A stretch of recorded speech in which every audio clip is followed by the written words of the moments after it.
하나님 말씀은 사무엘상 12장 13절로 25절 말씀입니다. 이제 너희가 구한 왕, 너희가 택한 왕을 보라. 여호와께서 너희 위에 왕을 세우셨느니라. 너희가 만일 여호와를 경외하여 그를 섬기며 그의 목소리를 듣고 여호와의 명령을 거역하지 아니하며 또 너희와 너희를 다스리는 왕이 너희의 하나님 여호와를 따르면 좋겠지만은 너희가 만일 여호와의 목소리를 듣지 아니하고 여호와의 명령을 거역하면 여호와의 손이 너희의 조상들을 치신 것 같이 너희를 치실 것이라. 너희는 이제 가만히 서서 여호와께서 너희의 목전에서 행하시는 이 큰 일을 보라. 오늘은 밀 베는 때가 아니냐. 내가 여호와께서 아뢰리니 여호와께서 우레와 비를 보내사 너희가 왕을 구하니 곧 여호와의 목전에서 범한 죄악이 큼을 너희에게 밝히 알게 하시리라. 이에 사무엘이 여호와께 아뢰매 여호와께서 그 날에 우레와 비를 보내시니 모든 백성이 여호와와 사무엘을 크게 두려워하니라. 모든 백성이 사무엘에게 이르되 당신의 종들을 위하여 당신의 하나님 여호와께 기도하여 우리가 죽지 않게 하소서. 우리가 우리의 모든 죄에 왕을 구하는 악을 더하였나이다. 사무엘의 백성에게 이르되 두려워하지 말라. 너희가 과연 이 모든 악을 행하였으나 여호와를 따르는 데에서 돌아서지 말고 오직 너희의 마음을 다하여 여호와를 섬기라. 돌아서서 유익하기도 못하며 구원하지도 못하는 헛된 것을 따르지 말라. 그들은 헛되니라. 여호와께서는 너희를 자기 백성으로 삼으신 것을 기뻐하셨으므로 여호와께서는 그의 크신 이름을 위해서라도 자기 백성을 버리지 아니하실 것이요. 나는 너희를 위하여 기도하기를 쉬는 죄를 여호와 앞에 결단코 범하지 아니하고 선하고 의로운 길을 너희에게 가르칠 것인즉 너희는 여호와께서 너희를 위하여 행하신 그 큰 일을 생각하여 오직 그를 경외하며 너희의 마음을 다하여 진실이 섬기라. 만일 너희가 여전히 악을 행하면 너희와 너희 왕이 다 멸망하리라. 아멘. 오늘은 사무엘의 고별사가 기록된 장입니다. 사무엘은 자신이 그동안 이스라엘의 선지자로서 다스리는 동안 참으로 성실하고 정직하게 하나님 앞에서 최선을 다하여 이스라엘 백성을 섬겼다고 고백합니다. 이에 대한 백성들의 화답도 사무엘의 그러한 고백은 참으로 맞다고 인정을 합니다. 그러나 사무엘은 최선을 다하여 이스라엘을 다스렸음에도 불구하고 결국 이스라엘은 강력한 왕권을 중심으로 한 새로운 통치 체제를 요구하였고 그에 따라 사울이 뽑히게 된 사실을 이미 지나갔지만 한 번은 다시 짚고 넘어가기를 원했습니다. 6절로 7절을 보면 사무엘이 백성에게 이르되 여호와께서 너희와 너희 조상들에게 행하신 모든 공의로운 일에 대하여 내가 여호와 앞에서 너희와 담론하리라. 하나님은 이스라엘 백성의 요구대로 왕을 세워주었지만 이것은 본래 하나님 앞에서는 옳은 일은 아니었음을 먼저 알려줍니다. 이것은 단지 지금 사울 왕을 뽑은 것은 잘못된 일이라고 말하려는 것은 아니었지만 너희의 그러한 잘못에도 불구하고 하나님께서 허락하여 주신 것이니 더 이상은 하나님 앞에서 이러한 죄를 범하지 말라고 말하는 것입니다. 그러면서 본래 하나님의 통치하심이 이스라엘에 어떻게 이루어졌었는지 다시 한번 이스라엘의 역사를 통해서 상기시켜 줍니다. 야곱이 애굽에 들어간 후 너희 조상들이 여호와께 부르짖음에 여호와께서 모세와 아론을 보내사 그 두 사람으로 너희 조상들을 애굽에서 인도해 내어 이곳에 살게 하셨으나 그들이 그들의 하나님 여호와를 잊은지라. 여호와께서 그들을 하솔 군사령관 시스라의 손과 블레셋 사람들의 손과 모압 왕의 손에 넘기셨더니 그들이 너희를 치매 백성이 여호와께 부르짖어 이르되 우리가 여호와를 버리고 바알들과 아스타롯을 섬김으로 범죄하였나이다. 그러하오나 이제 우리를 원수들의 손에서 건져내소서. 그리하시면 우리가 주를 섬기겠나이다 하매 여호와께서 여룻바알과 베단과 입다와 나 사무엘을 보내사 너희를 너희 사방 원수의 손에서 건져내사 너희에게 안전하게 살게 하셨거늘 너희가 암몬 자손 왕 나하스가 너희를 치러 옴을 보고 너희의 하나님 여호와께서는 너희의 하나님 되심에도 불구하고 너희가 내게 이르기를 아니라 우리를 다스릴 왕이 있어야 하겠다 하였도다. 사무엘이 지나간 이스라엘의 사사시대의 역사를 다시 한번 상기시켜 주면서 제일 먼저 말한 것은 하나님께서 이곳까지 그렇게 인도하여 주셨음에도 불구하고 너희가 여호와를 잊었다는 것입니다. 이스라엘의 역사 중에 아주 큰 위기가 되었던 외부의 침략은 변화된 국제 정세에서 시작된 것이 아니라 이스라엘 백성이 여호와 하나님을 잊고 우상 숭배가 극에 달할 때 일어났던 하나님의 징계이셨음을 다시 한번 상기시켜 줍니다. 사사시대의 모든 이스라엘의 위기의 원인은 저들이 하나님을 잊고 우상 숭배할 때였음을 사사기는 분명하게 증거하고 있습니다.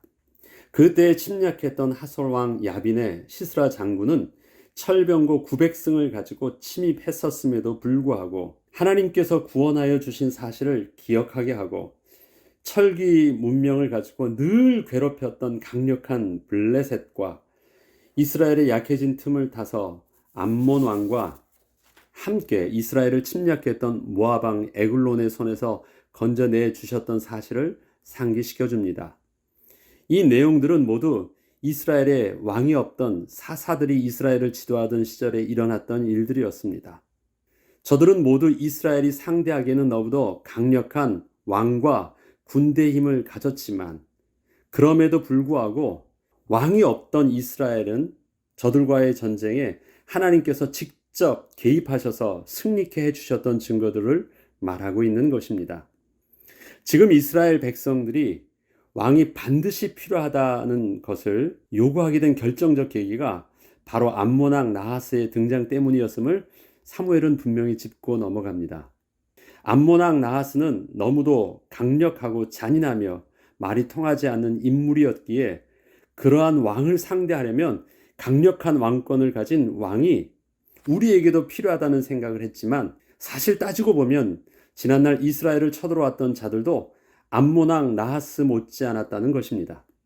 이스라엘 백성들은 그동안 참으로 성실하고 진실하게 우리를 잘 가르쳐주고 잘 인도하는 지도력을 발휘하였지만 현재 변화된 국제 정세에서는 그에 맞는 새로운 리더십이 필요하다는 것이었습니다. 겉으로 보면 이게 좀 맞는 말처럼 보였죠. 이에 저들에게 사무엘이 이 본론적으로 자기가 하고자 하는 말을 진행하기 시작합니다.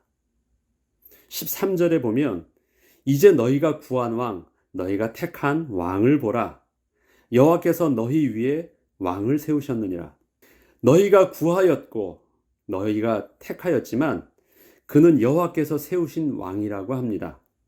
이것은 이스라엘이 기대하였고 그 기대에 딱 맞는 왕을 얻게 되었음이 분명하지만 한 가지 분명히 잊지 않아야 할 것은 그렇게 택함 받고 세워진 사울 왕을 너희들이 그렇게 만족하게 된 이유가 이스라엘의 다른 어떤 사람에게서도 볼 수 없었던 신체적 능력과 강력한 리더십 때문인 줄 알지만 그것이 아니라 하나님께서 사울을 그렇게 사용하여 주셨다는 것을 알았어야 한다는 것입니다. 우리가 앞서 지금 암몬 왕과의 전쟁을 보면 잘 알 수 있잖아요. 어떻게 이스라엘 백성들이 사울 왕의 그 준엄한 명령 앞에서 두려워서 그렇게 군사력을 결집하여 모일 수 있었으며 어떻게 그 사울 왕은 강력한 리더십을 또 장수로서의 한 번도 장군으로 서본 적이 없는데 그렇게 장수로서의 리더십을 발휘하면서 암몬 왕을 그렇게 격퇴했는지 이 내용은 사실 사울 왕의 잠재된 능력이 아니었습니다. 하나님께서 여호와의 신이 임하사 사울 왕과는 전혀 상관없는 저들이 기대하였던 왕의 강력한 왕의 캐릭터를 보여주신 것이었습니다. 여호와께서 너희들의 마음에 드는 왕으로 드러나도록 하나님의 영을 감동케 하사 전쟁에서 그렇게 승리케 하여 주셨다는 것을 저들이 분명 알아야 했습니다. 백성들이 사무엘에게 요구했던 것을 다시 한번 우리가 기억해 보면 사무엘상 8장 20절에는 우리도 다른 나라들 같이 되어 우리의 왕이 우리를 다스리며 우리 앞에 나가서 우리의 싸움을 싸워야 할 것이니이다. 이렇게 저들에게 요구했었습니다. 그동안 이스라엘이 원하였던 왕은 세상의 왕과 같은 개념의 왕의 모습이었습니다. 하나님은 하나님의 왕 되신 그 모습을 세상 왕과는 근본적인 다른 왕의 모습을 저들에게 끊임없이 보여주셨고 드러내 보여주셨는데 저들은 그러한 하나님을 왕으로 섬기려고 하지 아니하였고 세상 왕에서 보았던 그러한 왕의 모습들을 요구하였고 그러한 기대하였던 왕의 모습을 사울 왕을 통해서 본 것입니다. 그리고 그 기대에 맞는 왕의 모습을 사울을 통하여 볼 수 있었기 때문에 저들이 마음에 들어한다는 것을 사무엘은 또 잘 알고 있었습니다. 이것은 하나님께서 저들에게 사울이 그렇게 보이도록 역사하여 주셨기 때문이기도 했습니다. 드디어 이스라엘은 자신들이 필요로 하는 것을 확실하게 손에 쥐었다면 이제는 더 이상의 걱정할 것 없이 만족한 결과를 얻게 될까요? 저들은 원하는 것을 요구하였고 원하는 것을 얻었습니다. 이스라엘 백성들 입장에서는 이제 됐습니다 하고 만족할 것 같았지만 사무엘 입장에서는 이제부터 진짜 더 큰 영적인 위험이 있으니까 그것을 정말 주의하지 아니하면 더 큰 고통과 더 큰 멸망함이 있을 것을 지금 사무엘이 고별사를 통해서 강력하게 말해주고 있는 것입니다. 이스라엘은 여호와께서 자신들을 위해 세우신 그 왕을 어떤 모습으로 섬겨야 하는지 분명히 알아야만 했습니다. 사무엘상 12장 14절로 15절에는 너희가 만일 여호와를 경외하며 그를 섬기며 그의 목소리를 듣고 여호와의 명령을 거역하지 아니하며 또 너희와 너희를 다스리는 왕이 너희의 하나님 여호와를 따르면 좋겠지만은 너희가 만일 여호와의 목소리를 듣지 아니하고 여호와의 명령을 거역하면 여호와의 손이 너희의 조상들을 치신 것 같이 너희를 치실 것이라. 이스라엘이 과연 자신들 위에 세상 나라의 왕을 상대할 강력한 왕을 세워놓고 이스라엘의 참된 왕이신 하나님을 경외함으로 섬길 수 있을까요? 세상 왕을 상대할 강력한 왕으로 그렇게 사울 왕을 세워놓고 그 위에 계신 하나님을 경외하면서 섬길 수 있을까요?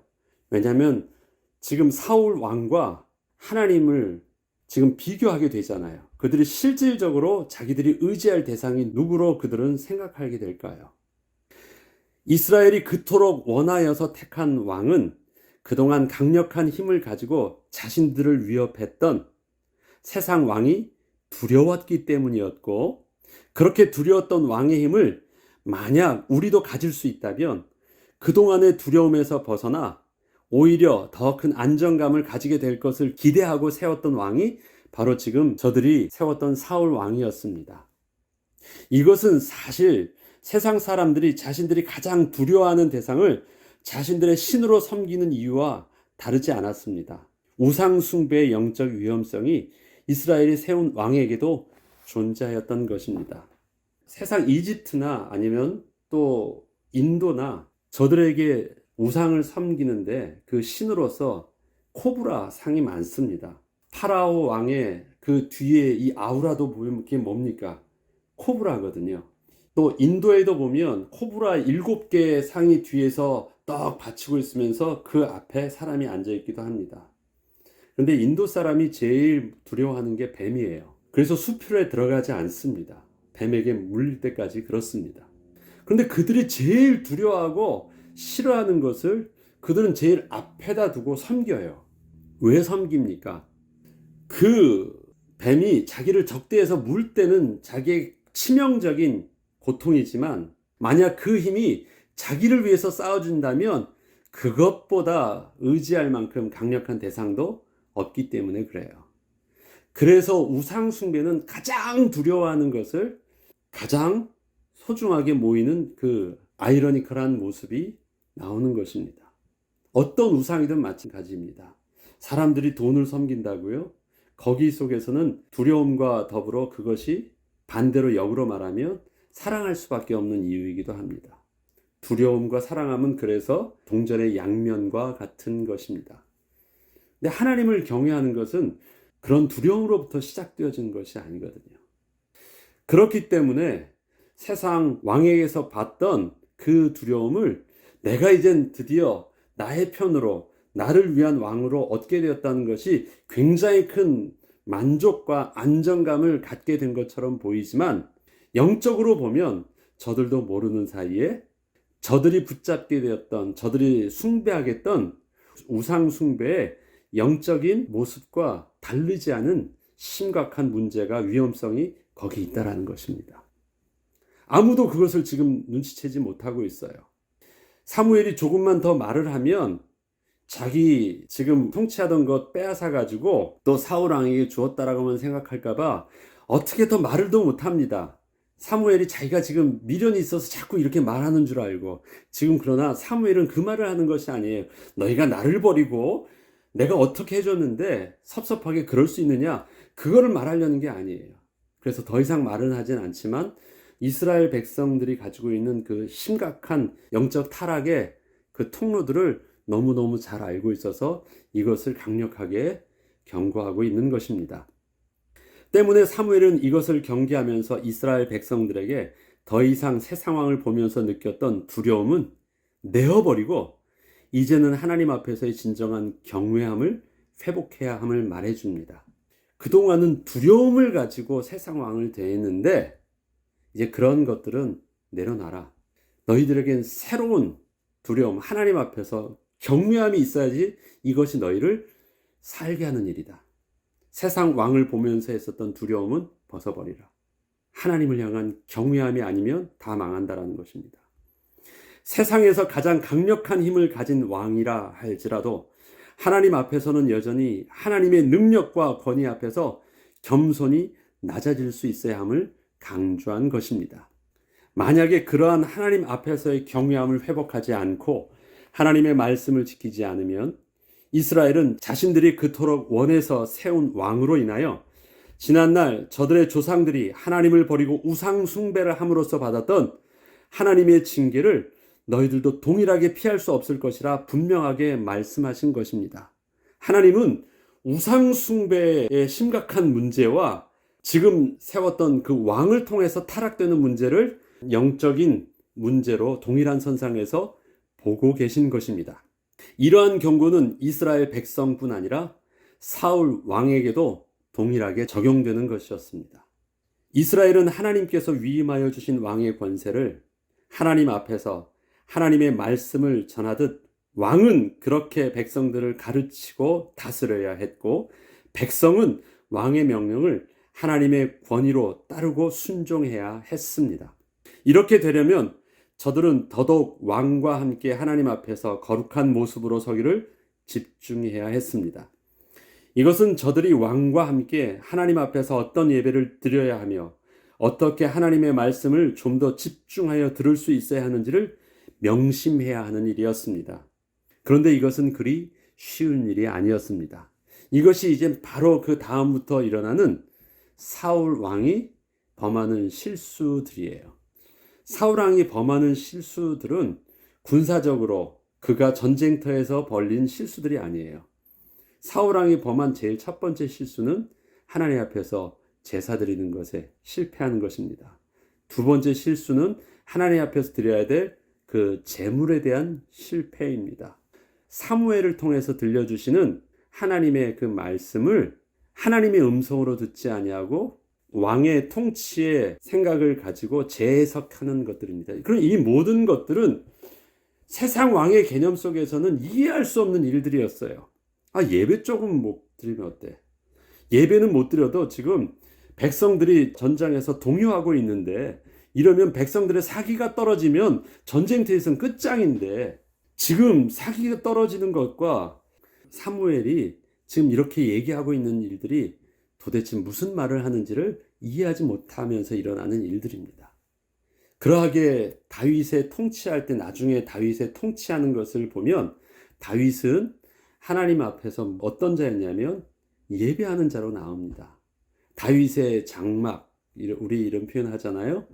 다윗이 했었던 것은 24시간 예배하는 시스템을 다시 회복하고, 레위인을 회복하고, 제사를 회복하고, 성전을 회복하고. 다윗은 최고의 왕권을 가진 왕이었는데 그가 싸워서 막 이기게 했던 왕보다도 그거는 차라리 그의 부하들이 나가서 싸우는 일들이 더 많아졌고, 다윗은 뭘 많이 하게 되냐면 하나님 앞에 예배하는 일들을, 회복하는 일들이 다윗을 통해서 진행되어져요. 그것이 지금 사무엘이 계속 앞에서 이렇게 얘기하고 있는 이 모습입니다. 그것을 이젠 그 다음 장부터 우리는 이해하게 될 것입니다. 사무엘상 12장 19절로 21절에 보면 모든 백성이 사무엘에게 이르되 당신의 종들을 위하여 당신의 하나님 여호와께 기도하여 우리가 죽지 않게 하소서. 우리가 우리의 모든 죄의 왕을 구하는 악을 더하였나이다. 사무엘이 백성에게 이르되 두려워하지 말라. 너희가 과연 이 모든 악을 행하였으나 여호와를 따르는 데서 돌아서지 말고 오직 너희의 마음을 다하여 여호와를 섬기라. 돌아서서 유익하기도 못하며 구원하지도 못하는 헛된 것을 따르지 말라. 그들이 헛되니라. 사무엘은 이스라엘 백성들이 왕을 구하였던 것이 본래 하나님의 기뻐하신 뜻이 아니었음을 하나님의 이적을 보여주어 분명하게 증거합니다. 저들은 사무엘이 이적을 볼 때 그제서야 자신들이 왕을 구했다는 것이 참된 왕이신 하나님을 버리고 반역한 일임을 깨닫고 두려워하게 되었습니다. 그러나 사무엘은 그럼에도 불구하고 하나님의 은혜는 지금부터 다시 시작하시니 앞으로는 더 이상 하나님 앞에서 범죄하지 않도록 주의하라 한 것입니다. 그러하면서 이렇게 마무리합니다. 돌아서서 유익하게도 못하며 구원하지도 못하는 헛된 것을 따르지 말라. 그들은 헛되니라. 이 말은 지금 뭐 얘기하는 거예요? 우상숭배 얘기하는 것이잖아요. 이 말을 사무엘 입장에서 이해하지 못하면 저들이 이게 무슨 말 하는지 몰라요. 그러나 사무엘은 세상 왕을 구한 것과 저들이 지금 바로 앞에 보면 바알과 아스타롯을 섬겼던 것과 같은 선상에서 말하고 있기 때문에 지금 이렇게 말하는 것입니다. 사무엘은 계속해서 이스라엘이 왕을 섬기는 데 있어서 가장 경계하는 것이 세상에 우상 숭배하는 것과 같은 영적 실패에 빠지지 말라고 계속 경계하고 있는 것입니다. 그러면서 우리가 잘 알고 있는 사무엘의 그 마지막 말, 나는 너희를 위하여 기도하기를 쉬는 죄를 범하지 않겠다는 이 말을 결론적으로 하게 된 것입니다. 이 앞에 사무엘이 그 배경에 이 영적인 배경을 깔고 있었음을 깨닫지 못하면 지금 사무엘이 이 말을 왜 하는지 이해하지 못합니다. 그런데 그 앞에 가진 이 영적인 배경을 가지고 이 내용을 다시 한번 보겠습니다. 나는 너희를 위하여 기도하기를 쉬는 죄를 여호와 앞에 결단코 범하지 아니하고 선하고 의로운 길을 너희에게 가르칠 것인즉 너희는 여호와께서 너희를 위하여 행하신 그 큰 일을 생각하여 오직 그를 경외하며 너희의 마음을 다하여 진실이 섬기라. 만일 너희가 여전히 악을 행하면 너희와 너희의 왕이 다 멸망하리라.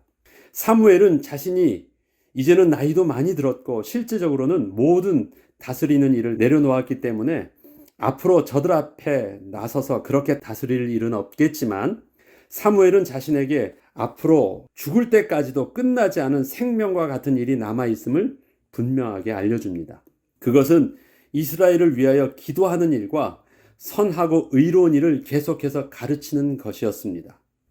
사무엘은 이러한 자신의 사명을 멈추거나 잇는 일은 여호와 하나님 앞에서 큰 죄를 짓는 것이라 분명히 말하면서 이 일이 얼마나 중요한지를 알려주고 있습니다. 그게 무엇인지 알겠죠?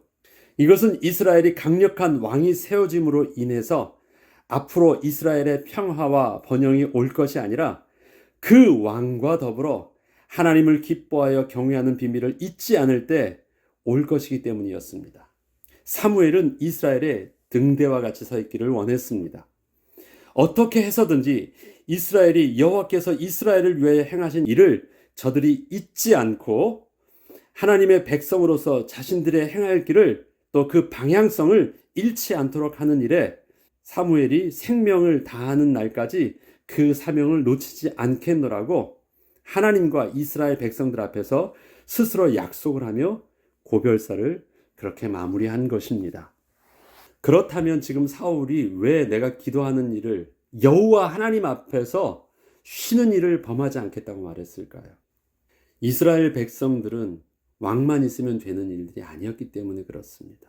이스라엘 백성들이 지금 영적으로 하나님을 잃어버리면 망하는 것, 그것은 지금 저와 여러분에게도 하시는 말씀 아닙니까? 우리는 지금 물질이 필요한 것 같고 직업이 필요할 것 같고 세상에서도 내가 원하는 대로 마음껏 할 수 있는 배경과 여건들이 다 회복되어지면 이제는 되어질 것처럼 보이지만 그것이 우리를 도와주는 왕과 같은 존재와 같이 우리는 지금 강하게 원하고 있는 것처럼 보이지만 실질적으로는 그러한 모든 것들이 다 갖추어진다고 하더라도 우리에게 하나님을 잊게 되면 그 잊은 하나님 때문에 또 하나님 백성에게 주셨던 삶의 방향성을 잊어버리면 끝나는 것이기 때문에 우리들도 지금 이스라엘 백성들을 향하여 말하는 그 고별사가 우리를 향하신 하나님의 음성임을 우리가 명심해야 됩니다.